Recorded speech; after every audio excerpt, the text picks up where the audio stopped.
বোন, আপনি প্রশ্ন করলেন যে নামাজ পড়ার নিয়মটা পুরুষ আর মহিলাদের ক্ষেত্রে এক কিনা, শাফি আর হানাফির ক্ষেত্রে এক কিনা। আমাদের নবীজি মুহাম্মদ সাল্লাল্লাহু আলাইহি ওয়াসাল্লাম বলেছেন, এটা আছে সহিহ বুখারীতে খণ্ড নম্বর 1।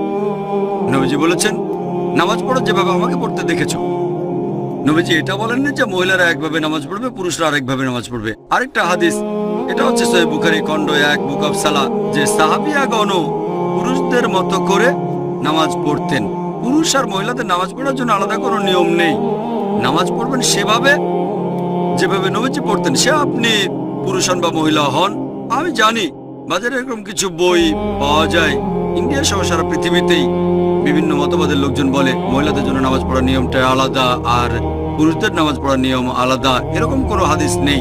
ইসলাম সম্পর্কে যদি কিছু বলেন, সেখানে কোরআন বা সহিহ হাদিসের রেফারেন্স থাকতে হবে। সব সময় কোরআন এবং সহিহ হাদিস।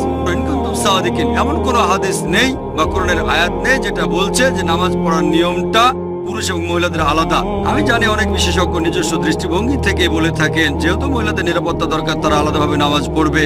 এটা হচ্ছে তাদের দৃষ্টিভঙ্গি, কিন্তু নবীজি কখনো বলেননি নামাজ পড়বো যেভাবে নবীজি পড়তেন। এবারে হানাফি এবং শাফি মাযহাবে নামাজের নিয়ম সম্পর্কে বলি। আমি জানি এদের মধ্যে কিছু পার্থক্য আছে। হানাফিরা নামাজের সময় হাত বাঁধে নাভির নিচে, শাফিরা হাত বাঁধে বুকের উপরে, তারা তাকবীর দেয়, আমিন শব্দটা জোরে বলে। এখানেও আগের উত্তরটাই। সহিহ বুখারী, নবীজি বলেছেন খণ্ড নম্বর 1 বুক অফ সালাহ, নামাজ পড়ো যেভাবে আমাকে পড়তে দেখেছো।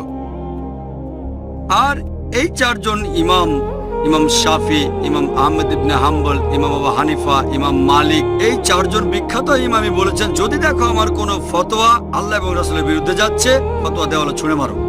মানুষে বলে যে তিনি বলেছেন যখন তোমরা নামাজ পড়বে নাভির নিচে হাত বাঁধবে। আবু দাউদে একটা হাদিস আছে, আবু দাউদ খণ্ড নম্বর 1 বুক অফ সালাহ, বলা হয়েছে নবীজি নামাজের সময় নাভির নিচে হাত বাঁধতেন। তবে এটা জয়ীফ হাদিস। ঠিক এর পরের হাদিসটাই বলছে, যেটা সহিহ হাদিস, যে নবীজি হাত বাঁধতেন নাভির উপরে। আরো সহিহ হাদিস যখন বলছে নবীজি বুকের উপর হাত বাঁধতেন নাভির নিচের, হাদিসটা জয়ীফ।